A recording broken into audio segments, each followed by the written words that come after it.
this edition of Floyd Street's Finest. I'm Jack Grossman, joined by good friend James Streble from ESPN 680, host of the Roundtable, 3 to 6 p.m. every weekday. And can I say, first of all, it's so perfect and on brand that you're wearing the UK shirt for today, Streble.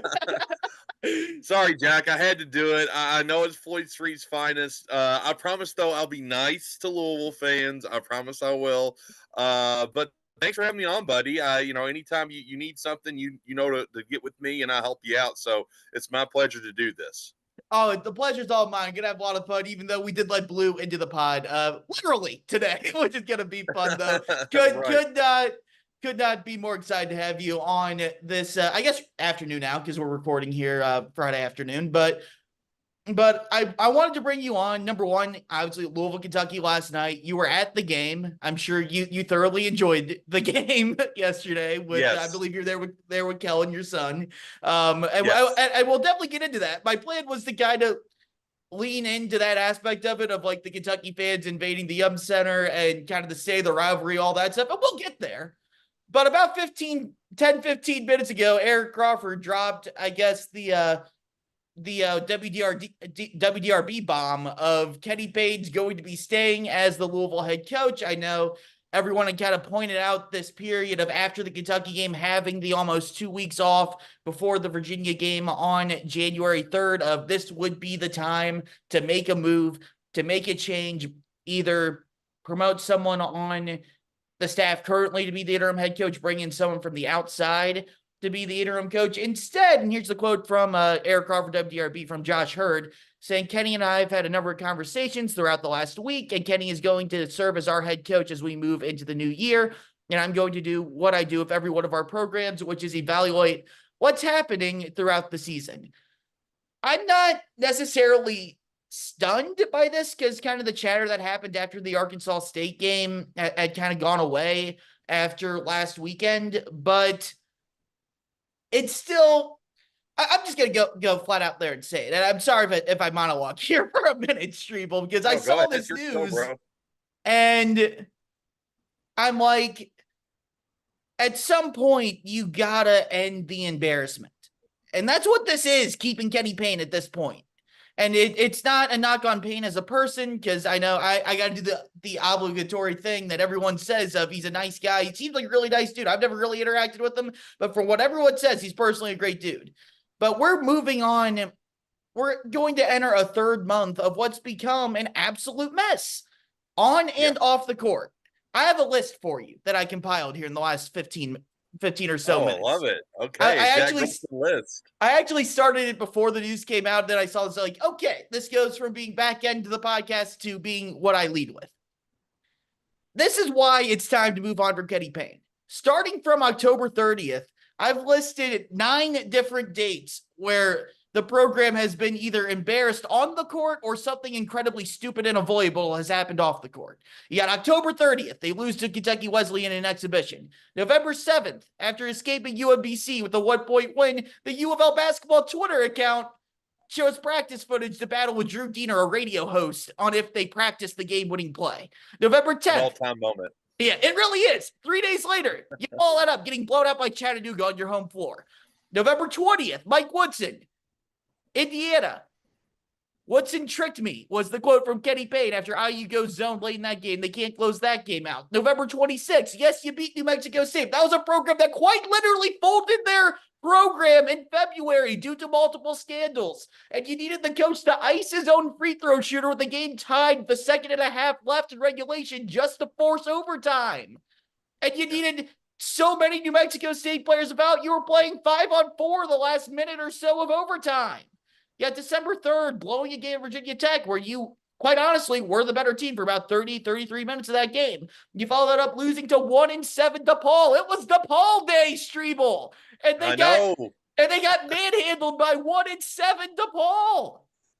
Much for DePaul Day. Yeah, the annual holiday was ruined. That's two out of the last. That's 2 in a row, by the way. They lost to DePaul not last season, but the year before they lost to him in the Center. And then they lost to him on the road, like you said, one of the worst teams in Power 5. That was the game where all the national media were poking fun at it like Battle of the Titans and everything. So no, I didn't mean to interrupt your No, you're point by good. point, but that's where this program has fallen. Going from DePaul Day, Rick Pitino's day off, to you're now losing to them as still one of the worst teams in college basketball. Ricky P's day off. I wonder if he went to the art museum before the games back in the day. Yeah, He little Ferris probably Bueller's Day Off could. reference. Exactly. But that's my Yeah. point, though. Every time you think it can't get worse, it keeps getting worse. Like the narrative was after DePaul, everything's bottom out. This is rock bottom. It literally can't get any worse than this. Literally less than a week later on December 13th, you have the whole Karan Davis situation play out, and you get blown out by Arkansas State at home. Yeah. Again, can't get any worse. All the, they're going to fire KP rumors that ended up not being true come out. A week later, we get to last night, where you're playing the Louisville, Kentucky game, figuratively the biggest game on the schedule, a game that, we've bumped up as being one of the biggest rivalries in college basketball. Traditionally, it's right up there with Duke Carolina as being the biggest rivalry in college basketball. And I want your thoughts on the actual crowd, but watching on TV, it seemed like it was a majority of Kentucky fans in the Center, where you're pumping in crowd noise for a home game. And it wasn't honestly, it wasn't as, I mean, it was majority Kentucky. It was, but it wasn't as lopsided as I thought it was going to be. I thought it was going to be like, 75-25, 80-20, something like that. It was more 60-40. Maybe even 55-45. There were more Louisville fans there than I had anticipated. I thought that it would just be, and look, credit to the Louisville fans. yeah, I know Ethan Moore, shout out Ethan Moore, talked about it last night on his Coors Light postgame show. Credit to the Louisville fans that did show up and they cheered, for the majority of the game. And, it would eventually get drowned out by Go Big Blue or the blue white chant that was going on. But they stayed until I'd say about the 10-minute mark in the second half, when it was like, okay, I think it was around that point, Trey Mitchell banged back-to-back threes. And after that, it was just like, okay, they knew at 20 points down at halftime it was over, but that was kind of like, all right, we got to go. But before we go more into the game, I did want to comment on kind of your opening monologue there with the job situation. I'm not surprised by this at all, that Josh Heird made this decision when he was not fired the Thursday, Friday, Saturday, Sunday after the Arkansas State Karan Davis debacle. I kind of had a feeling that this was going to be the case, that he was going to remain the head coach at least until ACC play started into ACC play. And the reason being is one of our mutual friends, Ty Spalding, cardinalsports.com, had said Thursday on his show appearance that, hey, look, that Friday of the Arkansas State week, the Louisville administration was going to be out for 2 weeks starting at 5 p.m. that Friday. So if there was going to be any move, because there's contract stuff you have to work out, there's buyouts you have to work out, there's administrative work that you'd have to do in order to get Kenny Payne out, to get the interim coach, they're all going to be gone by 5 p.m. that Friday. So when there was no board of trustees meeting scheduled Friday morning, there was just complete silence that told you what was going on. That Kenny Payne was not going to be fired or removed as head coach. And what's Jack, and I know you'll probably agree with me on this.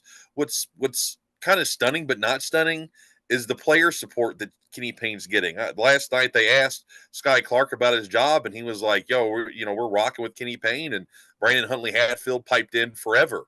Even though if you read the Athletic piece, how the players were kind of confused and dumbfounded the way the Karan Davis situation panned out, and they all advocated for Karan Davis. They wanted him back on the team. They wanted him back on the bench, even though Kenny Payne decided no, he's not coming back. He's off the team. They're still sticking with Kenny Payne, so he has the support of the players. He has the support of the assistant coaches, and sorry to the fans, that's what Josh Heird has to look out for. What do the players want? What do the assistant coaches want? That's where this is. I'm not saying fans that want him fired are wrong. I agree with them. If I was a Louisville fan, I'd be irate. I'd be in the same boat. But you have to look at it through this perspective too, why the firing hasn't happened yet. And I agree with you. Like, I'm not surprised that he isn't gone at this point because of everything you just said, especially just in terms of the board of trustees taking their winter break at this point, which but just to see it and to see how, for me at this point, you keep finding ways to make this look even worse. And at 100%, yeah. And at what point is it just not worth it to just keep going at this rate? And no, you're right. And but one thing I do also, I heard Louisville fans say on the post game show and on Twitter, if they got rid of KP, they'd show back up. Okay, for how many games? They did the same thing with Mike Pegues. When Chris Mack left, and they showed up for about 2-3 games, the team kept losing, and guess what happened? They stopped showing up. So unless this all has to do with winning, it doesn't matter who the damn coach is. If the coach isn't winning basketball games, fans aren't going to show up. If Nolan Smith takes over and they're still losing basketball games and they're last in the ACC and there's no shot at the tournament, they're not going to the games. So the bluster of, if you get rid of Kenny Payne, we'll show back at the Yum Center is preposterous. Again, it's BS is what it is. Yeah, 2 or 3 games, y'all might show up and support the kids. But if they're getting busted by Virginia, they're getting beat by lowly Wake Forest or NC State, teams like that, you're not going to keep going to the games. And again, I don't blame you. I'm not preaching to you or lecturing you. You should go to the games. I'm just saying it doesn't matter. It doesn't matter. It's as bad as it is. It ain't going to get any better. It doesn't matter if Nolan Smith or Jumpman Josh or or Danny or the mannequin that is Danny Manning, who doesn't speak or do anything, is on the sideline. You're not going to the games, nor should you.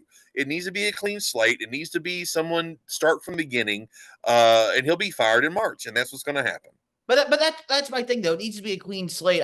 Because at some point, I think you got to move on from the, will they fire him? Will they not fire him? Everyone's kind of accepted that they're going to fire him at some point. Point here. And for me, like, my big shift came because for the longest time, that was my take. Heck, I recorded with Jeff Greer on this podcast about 10 days ago on Tuesday night, December 9th. And I basically gave that take of, it doesn't really matter who the coach is. Fans aren't going to show up anyways because the product on the court is so bad.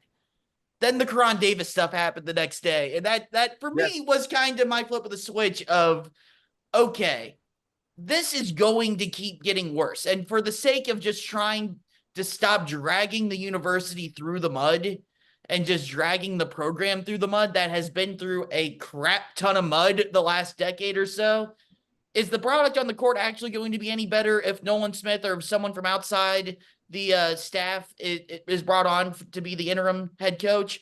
Probably not. Even if it gets a little bit better, it's not going to be significantly different. Is the Yum Center suddenly going to be filled with 22,000 people again? No. To think it's even more than that, couple game stretch that you're saying, which when they brought in Mike Pegues, they got kind of lucky from the standpoint of his first home game. They were honoring Russ Smith and retiring his jersey. Yes. And then they had Duke and Carolina at home. So those are three pretty big home games there from that standpoint. Yeah, they were probably going to get a bump in attendance no matter no matter who the coach was at that point.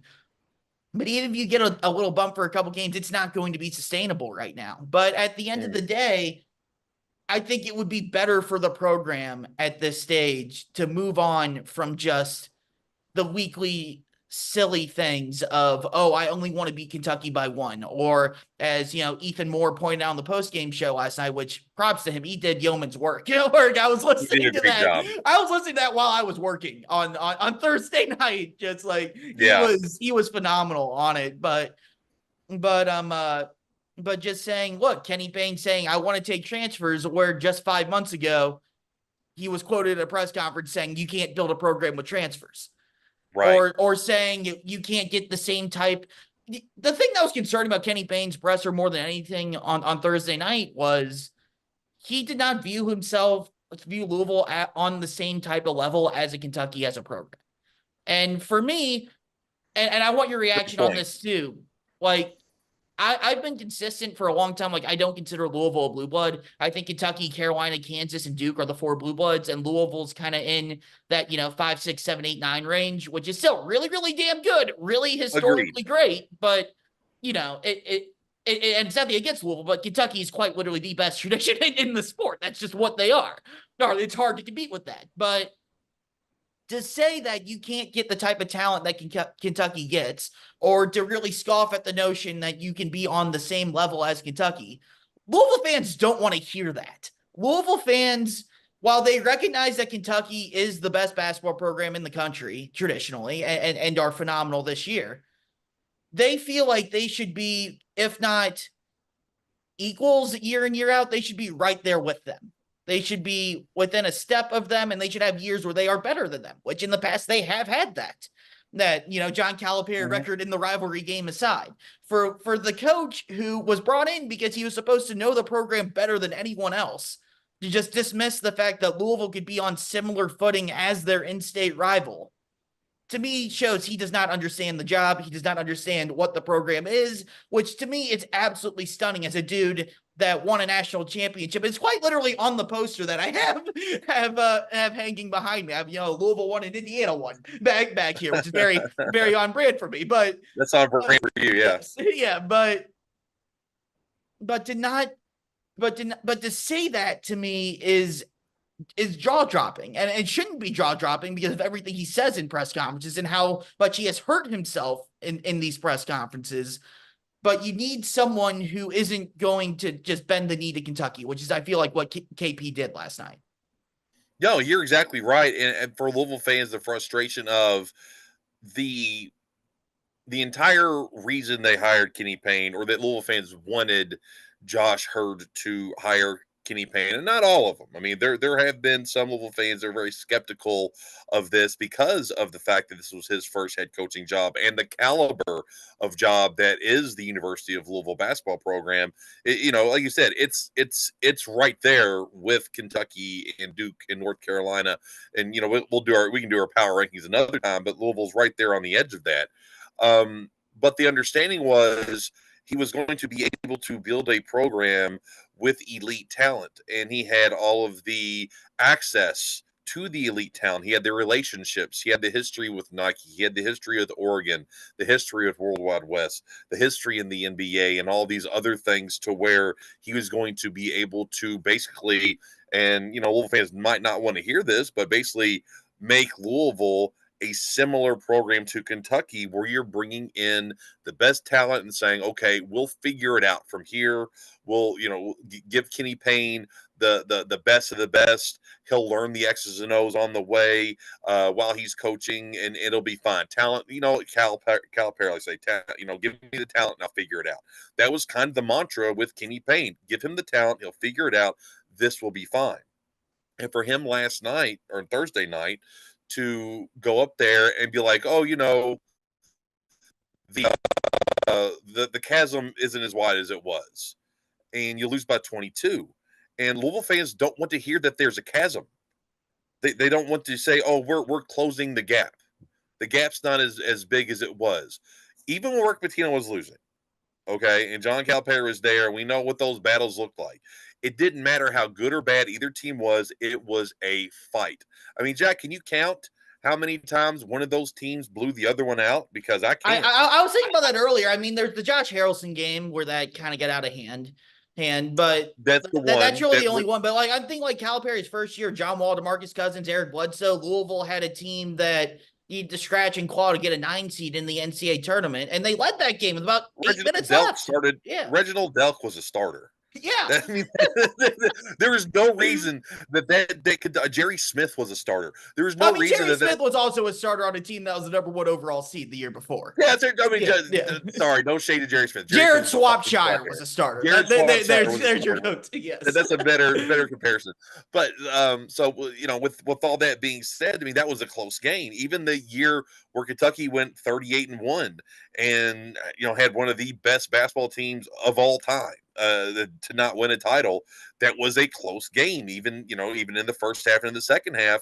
And then the year where Kentucky was an 8 seed and Louisville was one of the favorites to go back to the Final Four. Kentucky won the game. Kentucky had quote an inferior team.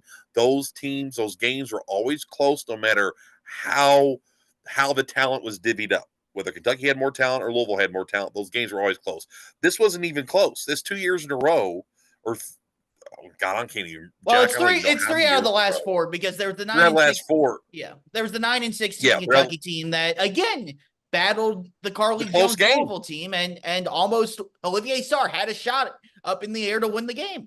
He missed it, and Louisville ended up winning. But the David Padgett year is one thing, like impossible situation with all that. The game was in rub. You get it, but you brought in Kenny Payne. He's not the interim. He's the guy that you brought in. Yes. And he's been embarrassed 2 years in a row in a very similar way. And he's sitting there saying multiple times, doubling down on it, Calipari wants to beat my brains out. I would have won the game by one. Not the second, not the second half by 1 point, which they did Thursday night, but the actual game. Jack, I mean, this tells you everything. I mean, Kenny Payne put in his bench players before Cal did. I was sitting right there, and Cal had no intention of putting his bench in. He was going to leave DJ Wagner and Reed Shepard and Aaron Bradshaw and whoever else is in the game. He's going to leave them on the court. Kenny Payne put in Hersey Miller and Zan Payne and Danilo and those guys.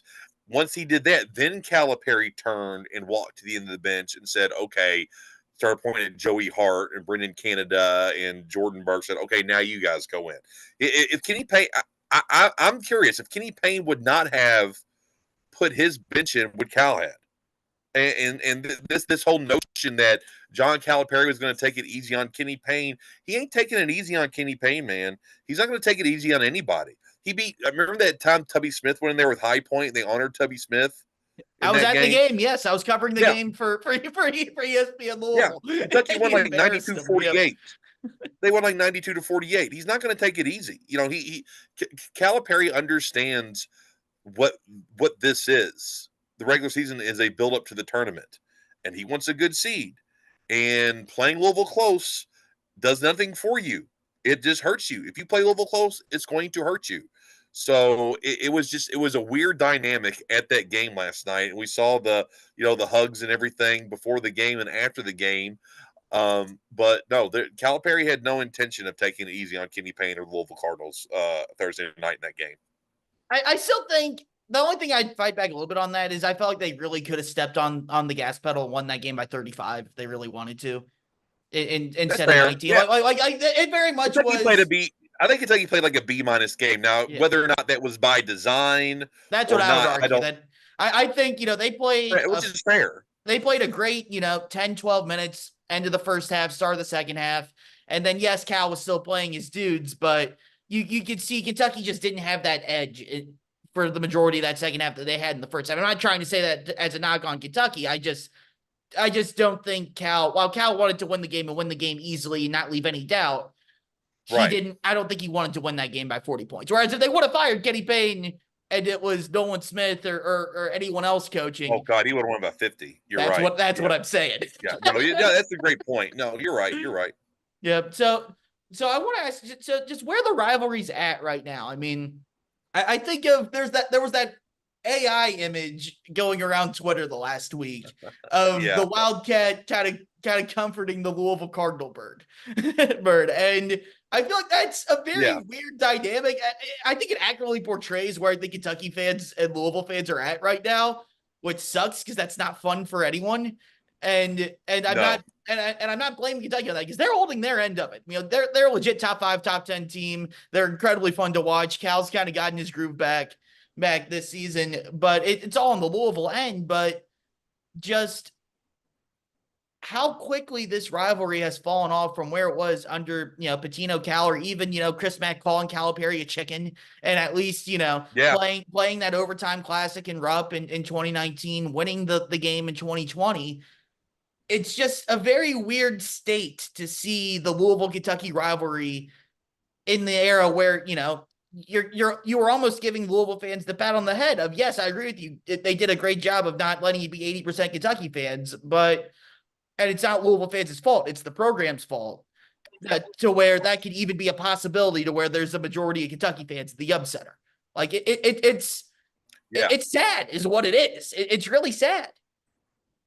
It is. And, last night as I, looked around, and it wasn't as Kentucky fans, even though they were cheering and doing their thing, it wasn't like nasty. You know what I mean? Right. Like they weren't like they weren't like yelling at the players or yelling at Kenny Payne or even trying to I saw a few things, but it was basically centered around one person. I'm not gonna.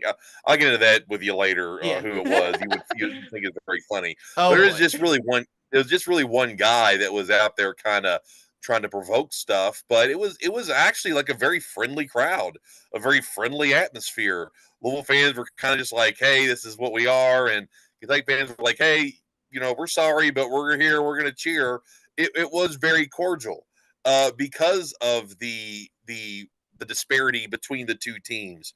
And I'm not sitting here going to advocate for people to be mean and nasty to each other, but But normally it's supposed these to games have that edge. Exactly. There was no edge. There was no edge at all to any of it. There was no how in the. I mean, you know how it was. Tom Jurist was taking pictures of different sections that had Kentucky fans in it, trying to find out who those season ticket holders were, so he could take their tickets away. It was like, how in the hell did all this blue get in here? Who gave them the tickets? What is it? There was none of that. It was just little fans just kind of let the sea of blue into the stadium. And it wasn't a hostile takeover. You know what I mean? I mean, there was no hostility between the fan bases. They were getting along through the concourses, and you heard the "Go Big Blue" chant on the way out, the CATS cats, and no Louisville fan pushed back. There was no pushback. There was no trying to drown it out. They just let it happen, and it did make me sad.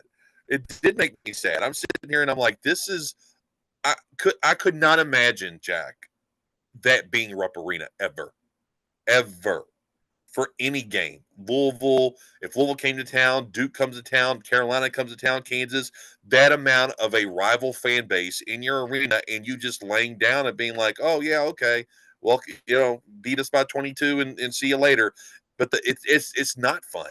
There's nothing. Well, I'll tell you that it was fun for me. It was fun to see the 22-point win, but like doing my show up to the game, Jack, all last week or all this week, I couldn't talk smack. I mean, I could a little bit, but I didn't feel good about it. What am I supposed to say? They know they suck. They know Kenny Payne sucks. They know it's not good enough. So for me, yelling at them, being like, your team's a bunch of bums and da-da-da-da-da, and Ty-Laur Johnson's tights, and they know it. They've heard all of it. They agree with me. They agree with people that make fun of, yeah, make fun of us. This stinks. And it just feels, I mean, that's the death of a program right there. That's what the death of a program is, just laying down and taking it and knowing there's nothing you can do about it. Not a thing you can do about it. First of all, I forgot to add the Ty-Laur Johnson tight situation to my long list earlier, which that's a mistake on my part. Yeah. Well, there's so many. That's the thing. There's so many. You're going to leave things out. It's been such an embarrassment that you're going to leave stuff out. I mean, you didn't even mention the fact that you had the Imani Bates stuff. Oh, Imani Bates is going to be here, and the whole idea that DJ Wagner had a decision to make. He never made a decision. I wanted to ask you this: the day DJ Wagner committed to Kentucky, what was the thing that everyone said at that point is, oh my God, what's going to happen at that game at the Yum Center when he plays in the Yum Center? Yeah. And if you would have said that day that he would, have 2 points, 1 of 6 shooting, be in foul trouble and be a non-factor, you would think that he'd be getting railed all game. The day after the game. Like, that would be the number one story is DJ Wagner returns, plays in front of Grandpop, Milt, and no shows. And no one cared about it because it didn't matter. There were a couple of people on Twitter that tried to make a thing about it, but it fell flat. I mean, it was just like, okay, so what? DJ Wagner had 2 points. Antonio Reeves had 30. Trey Mitchell had 18. Reed Shepherd had a double-double, 11 assists and 11 points. It was like, okay, so what? DJ Wagner didn't play well. We had all these other players play well. The fans knew. And he didn't matter as much as Wagner in terms of the recruitment, but he may be an even bigger force on this Kentucky team and how pivotal he is. But, I mean, Bradshaw didn't do much either, and that was another guy that, gave Louisville the pity visit. Of those kind of like Carter Knox just did. Yeah, let me get your thoughts on that just as a side note. I mean, that was and I talked about with Cam earlier this week, Cam Drummond, the Lexington Herald leader, but that was like the pity visit of all pity visits. That just felt like, and Cam swore by, like, this has been in the works for months, and just the timing of it just ended up being terrible of everything that happened with Arkansas State and all that stuff. But the logistics of that happening at that time just sounds like such a desperate move on their end to try to create anything positive. And credit to, the Louisville media and the Louisville fan base for, for the most part, not buying into that, because they're not getting Carter Knox. And even if they did get Carter Knox to commit, I mean, Cam asked him in Atlanta at Overtime Elite Friday, would you still go there if Kenny Payne's out there? He said no comment. And guess what? Kenny Payne's not going to be there for year 3. So Carter Knox isn't going to be in the program next year. It was Kenny Payne trying to throw a lifesaver out there, and I'm not, I believe Cam. I think that probably had been in the works for a while, but whether or not that visit was moved to an earlier date because of all of the crap swirling with Arkansas State and Cron Davis, I'm not going to rule that out and sit here and be like, because I mean that came out of nowhere. As all of a sudden, oh yeah, Carter Knox is going to be here this weekend. Like what? Like no one expected that, especially when you hear that Kenny Payne and Orlando Antigua were at an overtime elite event that Cam Drummond was at, and said that Kenny Payne watched Carter Knox play, then he got up and walked out. Where Orlando Antigua went up to Carter Knox, gave him the bro hug, did the whole thing, had a whole conversation. But no, the Knoxes and no Kenny Payne because of Kevin Knox, and he recruited Kevin Knox, and there is a relationship there. And I believe it was Drew Diener and Mark Blankenbaker talked about it like Carter Knox is on like a hostage video, like, yes, I love it here. I'm having the best time at the Yum Center for this They're doing game. the DeAndre Jordan thing with the Clippers. Yeah, exactly. Yeah, they're there. Yeah, with the God, who was it? Chris Paul Yep, it was Chris Paul, Blake Griffin, and Doc Rivers basically locked him into his apartment until he said, "I'm rescinding my verbal commitment to the Mavericks, and I am instead going to re-sign with the Clippers." Right. Because it got them nothing. I mean, they didn't win anything with them. But anyway, we digress. It's a whole other conversation. But yeah, the Carter Knox thing. As you guys know by now, we've partnered with BetMGM Sportsbook for this college basketball season. We're going to be using BetMGM lines to make all of our picks and predictions throughout the college basketball season. And we are going to have special offers for you, the listeners, and the viewers on the Field of 68 each and every week during the season. If you haven't signed up with BetMGM yet, use the bonus code FIELD1500 and you will get up to a $1,500 first bet offer on your first wager on BetMGM Sportsbook. Here's what you got to do. Download the BetMGM app. Sign up using the bonus code FIELD1500. Deposit at least $10 and place your first wager on any game. You will receive up to $1,500 in bonus bets if that bet loses. Just make sure you use the bonus code FIELD1500 when you sign up. And remember, BetMGM is now available under one wallet in select states. As a New Jersey resident, this is super convenient for me when I have to go cover games in New York or Philly. When crossing state borders, just log into your existing account instead of having to create new accounts in each state that you go to. And most importantly, I got to let you know, we do have some fun stuff coming up for this college basketball season. Bet insurance tokens, college hoops odds boosts, my personal favorite, parlay odds boosts. So download the BetMGM app today. It felt like an attempt to show people like, hey, it's not as bad as you think. Look, we've got the 5-star number 14 player in the country here. You got to keep Kenny Payne around. And look, you know this and I know this. There are big time Kenny Payne apologists in the Louisville media. And it is the most bizarre thing to me, Jack, because, some of these people have long careers, Hall of Fame careers that are proud. And it's like, why stake all of the will that you've built up over the years as a journalist in the city of Louisville on Kenny Payne? On a losing battle, on an argument that is not worth having at this point. It is not worth having at this point. And I don't understand it. It is so strange to me that there are people that put aside any type of journalistic integrity for personal preference of a personality.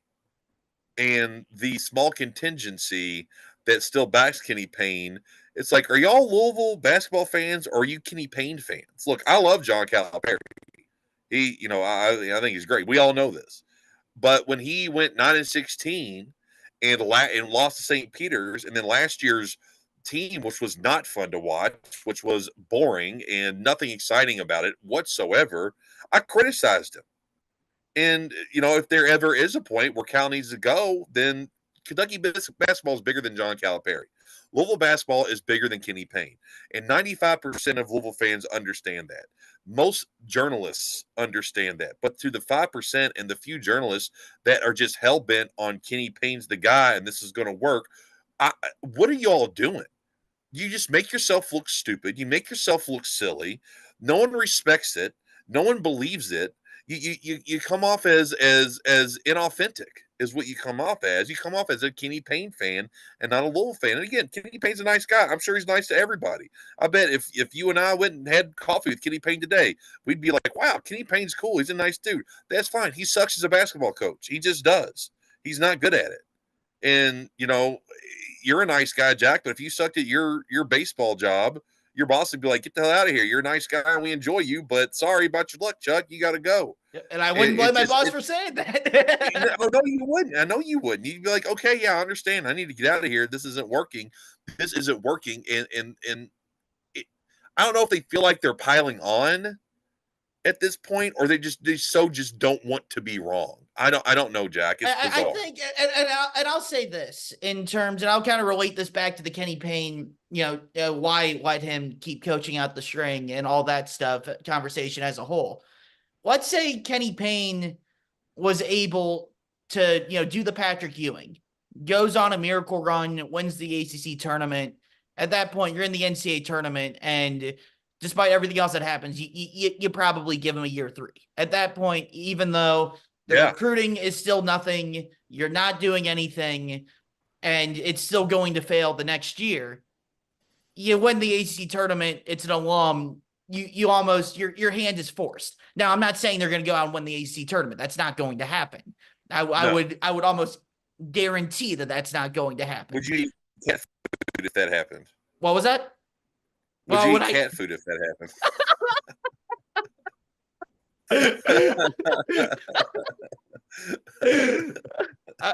I'm not going there.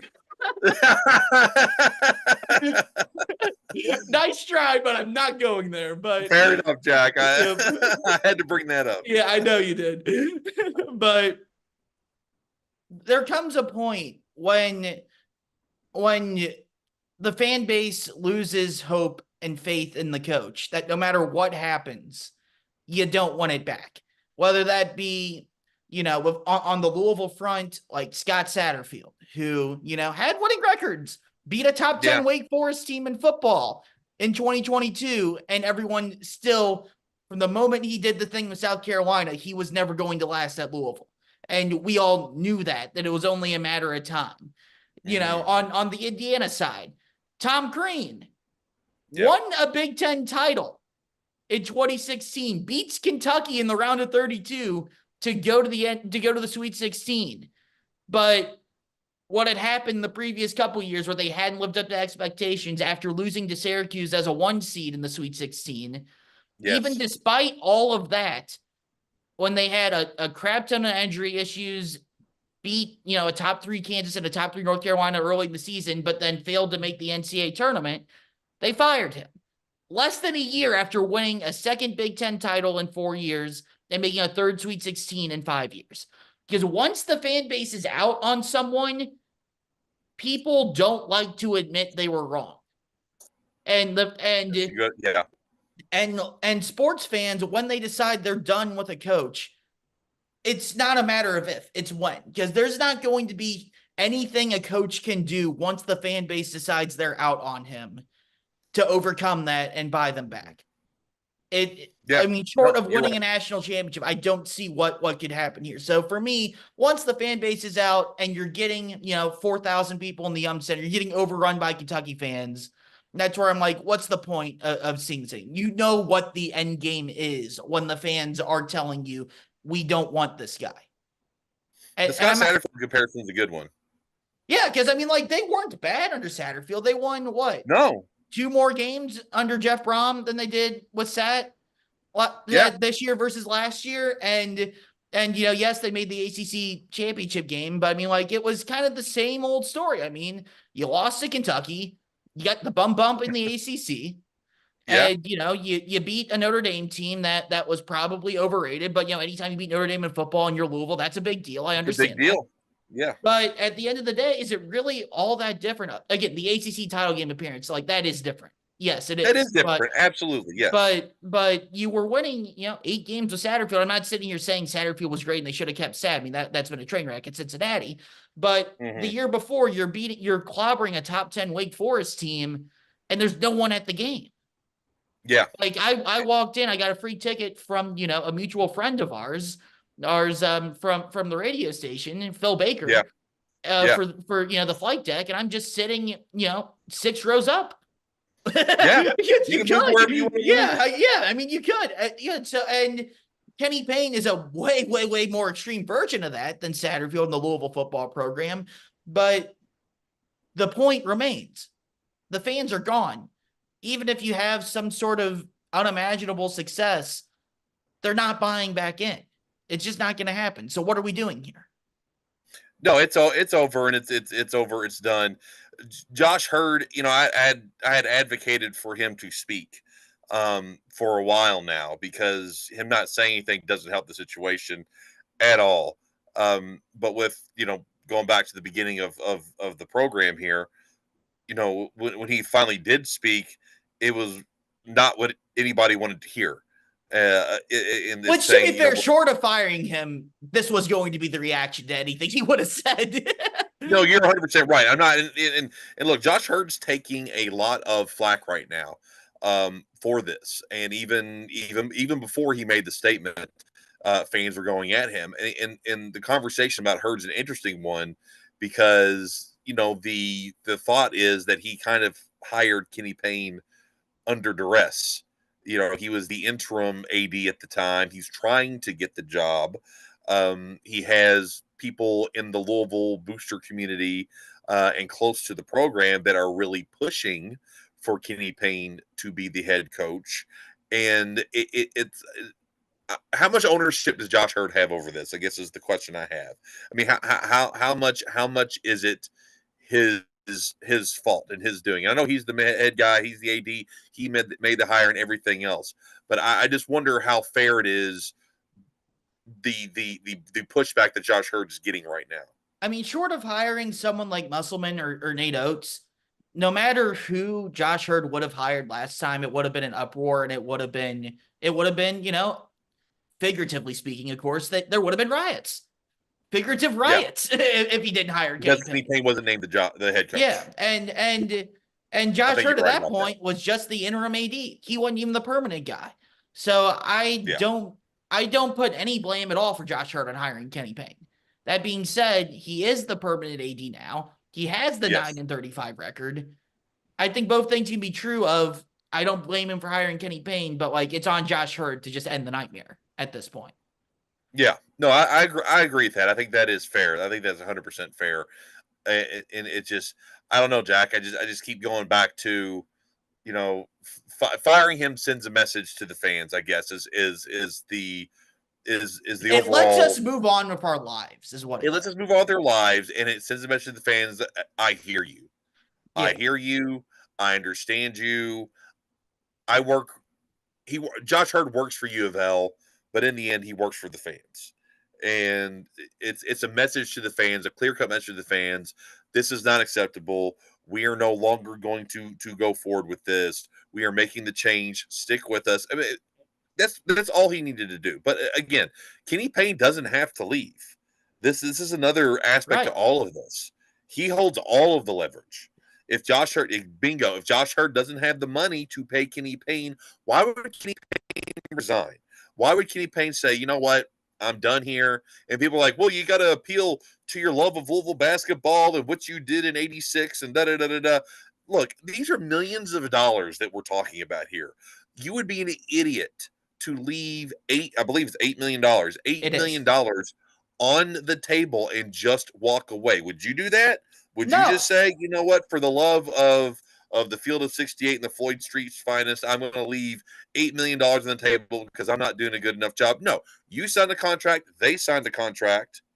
That's a legal binding document. Pay me. Sorry. That's what, and Kenny Payne's not wrong for that. And if you want to get pissed off at Kenny Payne for not just walking away and leaving money on the table, shame on you because you wouldn't do it.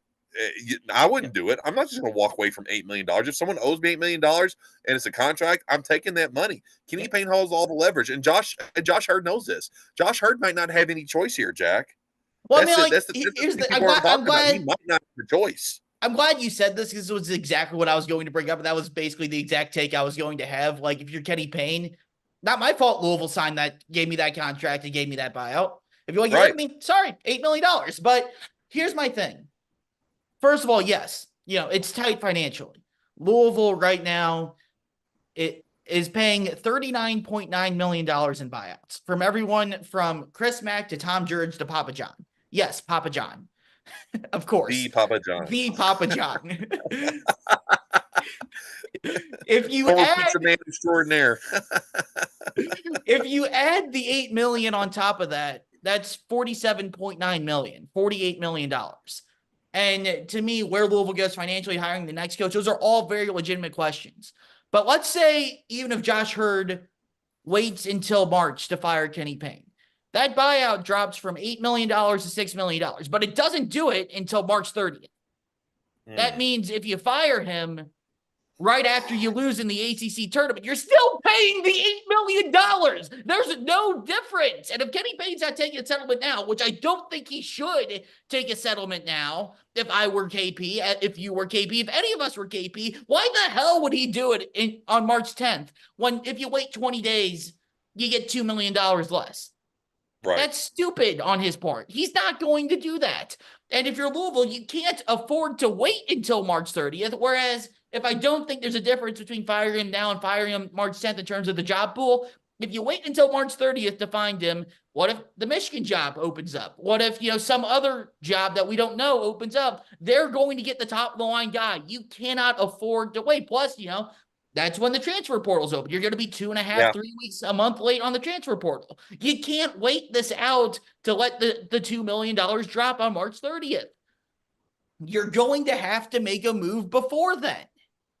Yeah, it's too bad they're not Texas A&M and can just pick up the phone and grab a bunch of oil money and pay $76 million out the door. But no, you're right. That's another angle of it, though. Louisville's not in the SEC or the Big Ten. They don't have this. Obviously, no one has Texas A&M money where they can pay the $76 million for Jimbo Fisher, but they don't have the same type of pocketbooks that if a Michigan were to move on from Juwan Howard, Louisville traditionally is definitely a better job than Michigan. But if you're a coaching candidate that's considered for both of those, even taking out, the $48 million of buyout money Louisville's paying right now, if it comes down to it, Michigan can offer you a lot more money than Louisville can right now. And that's a problem. That's the way you put that, Jack. It's they have to get this one right. Yeah. Whatever it is, they have to, because this is a perilous situation for Louisville basketball. The way you just phrase that, Michigan, you're right, traditionally is not as good of a job as Louisville, but if they can offer you more money, and you have guys out there like, okay, Chris Beard, for example, he's someone he's making $3.25 million right now. Yeah, and Louisville could pay him more money than that, but can they pay more money to Michigan? That's you have him. Shaka Smart's a hot name. I mean, you have all these names, and you're right.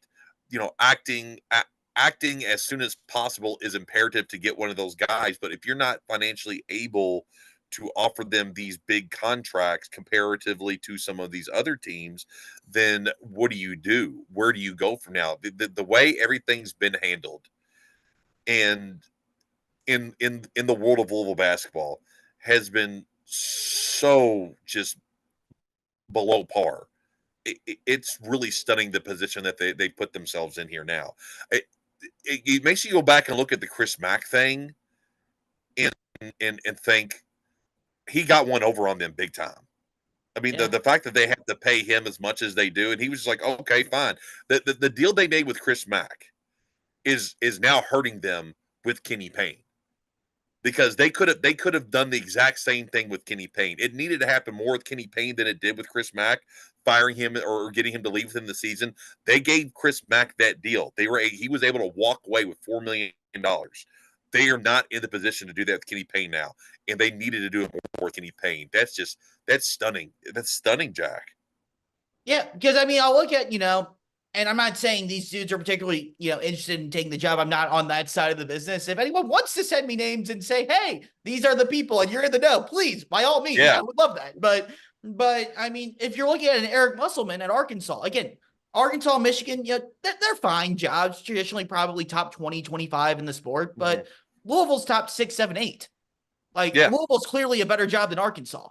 But if you go to Musselman, and I'm not sure what his buyout is off the top of my head, and try to get, you can't money whip him at Arkansas. Arkansas could offer him $6, $7 million if they wanted to. I don't know if Louisville can pay $6, $7 million a year for a head coach right now. That's why Mick Cronin has the $20 million buyout. UCLA is going to the Big Ten next year. They have that money. That Louisville can't pay Mick Cronin $20 million and then say, we're going to outbid UCLA for you. They can't do that. That's where I look at someone like a Chris Beard, which that's not even bringing in the PR disaster that it would be if you hired Chris Beard. It would be a PR. It would be a PR disaster for sure. But they did rehire Bobby Petrino a second time. Yes, they did. So, I mean, yeah, Bobby 2.0, baby. But yeah, Bobby 2.0. He caddied for his daughter. He's a changed man. yeah, but if Louisville were to decide they're desperate enough, if we want to win at all costs and want to. I'm not going to sit here and say if Chris Beard's the right guy because of all the moral questions here. I'm honestly not very comfortable answering those questions. But I'm with you. But if Louisville wants to make the decision of throwing all that caution to the wind and we want to win basketball games, Chris Beard may be the dude that you could pay, $4.5 million. That'd be a significant raise. Louisville's a really big step up than Ole Miss. Dusty May, he's only making $1 million a year at FAU. He's the hot mid-major coaching name if you want to go that route. Jerome Tang's not particularly happy with Kansas State right now. And I think most importantly, with Dusty May and Jerome Tang, and this, I keep using Michigan as the example because they've had, the stuff with Juwan Howard the past couple of weeks. But if any one of those, Michigan-esque type schools in the SEC or the Big Ten has a job opening, they could make runs at these guys and outbid you. But Jerome Tang sitting there, Kansas State in the Big 12. The Big 12 and the ACC, that's not competing with the SEC or the Big 10.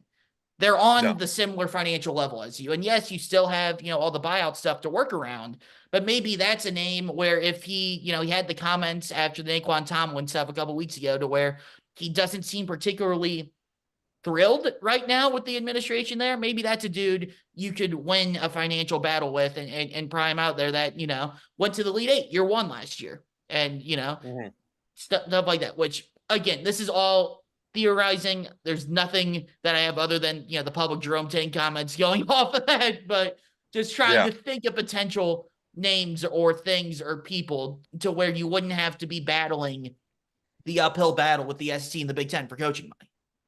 No, I think those are all good names, and anything at this point would be an upgrade from where they are. And I think Louisville fans would be happier with some other coaches more than others. But in the end, I think that as long as there's a change and it's a basketball coach that they view as they need a coach with a track record. I think that's the most important thing. They need a coach with a track record that has won. I'm not sold on Jerome Tang. I'm not. I think if you look at Jerome Tang, he had one good year last year. He beat Kentucky, obviously, in the round of 32. This year, Kansas State's not really, at a similar level. You kind of have to wonder. All right, what was the guard's name that Marquise Noel, loved him. Marquise Noel, and then the transfer from Florida. Keontae Johnson. Keontae Johnson, yeah. So you had Marquise. How much was it? Keontae Johnson and Marquise Noel just beasting out in the Big 12 and beasting out in the NCAA tournament. I mean, Noel killed Kentucky single handedly in that second half to end that game. So I think I'd have to see a little bit more of Jerome Tang if I'm a Louisville fan. I might have a little bit more of a okay, he's got more experience than Kenny Payne did, but this is a bigger hire than go off of one season the way that Kentucky did with Billy Gillespie. I mean, Billy Gillespie had that one good year at Texas A&M, beat Louisville in the tournament. It was like, oh yeah, he beat Louisville in the tournament. We got to get this guy.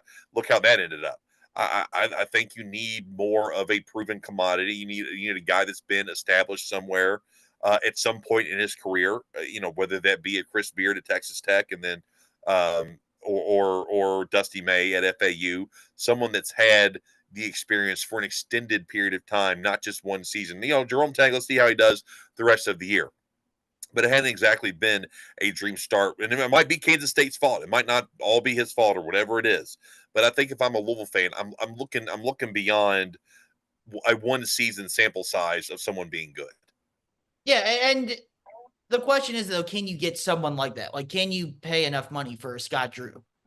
I don't think they're getting Scott Drew first. No, I don't think until I hear otherwise. Scott names like Scott Drew, Mick Cronin, and Jay Wright. Like, you need to stop with that if you're a Louisville fan. That's not happening. I think Jay Wright's on a different plane to where there's a 0% chance. Maybe I'll give you like a 2% chance for Scott Drew, but it's still I don't see it. Minimal. And no one's paying $20, and they can't pay $20 million for Mick Cronin. They can't. Yeah. So this idea that Mick Cronin, would come to Louisville, maybe he would. If they were able to pay $20 million, maybe he would come to Louisville, but they're not going to be able to pay that. They just aren't. It's not feasible for them to do that. They're stuck, Jack. They're stuck in a difficult situation. And even if Josh Heird decided tomorrow to fire Kenny Payne, that doesn't fix the long-term issues that Louisville basketball has been experiencing. And whoever they're going to hire, there's going to be immense pressure on that guy to win and to at least get. Oh, yeah. I'm not saying be in the Final Four year 2 or anything like that, but like get Louisville back to a respectable point of you're in the NCAA tournament every year, and to just rebuild that foundation that Louisville lived off of for a good 50 years with Denny Crum and Rick Pitino. That's kind of going to be the goal for the next guy. But Streble, I really appreciate the time today. Had a blast as always. It's been a minute since we, I do the weekly hits on the show, but it's been a minute since we've kind of sat down and done an hour like this. It's been a blast. I had other stuff I wanted to get into, but then Heird made the comments earlier today. Like, I had a bunch of ratings like Louisville, Kentucky games I wanted to try to pitch to see. I wanted to relive that, play the game in February, do that stuff. But we'll do that another time, another podcast. There's plenty of time on the ethers of the internet. But Streble, really appreciate you taking the time today. And hey, thank you for inviting me on here, Zach. And I'd love to come back and talk about whatever you want to. Just let me know. And how I'm a busy man, but I'll make time for Jack Grossman. Appreciate you, man. That's all we got for Floyd Street's Finest this week. We'll be back. Christmas this weekend. I know everyone's gonna be doing their own stuff, so probably sometime late next week, we'll catch up and get something like that here out on the podcast. We'll have to react to that with the Kentucky game last night, then obviously the Crawford stuff. Thanks again to James Streble. Hope you have a Merry Christmas with the family. Hope everyone enjoys the holiday back home. We'll catch you next week here on Floyd Street.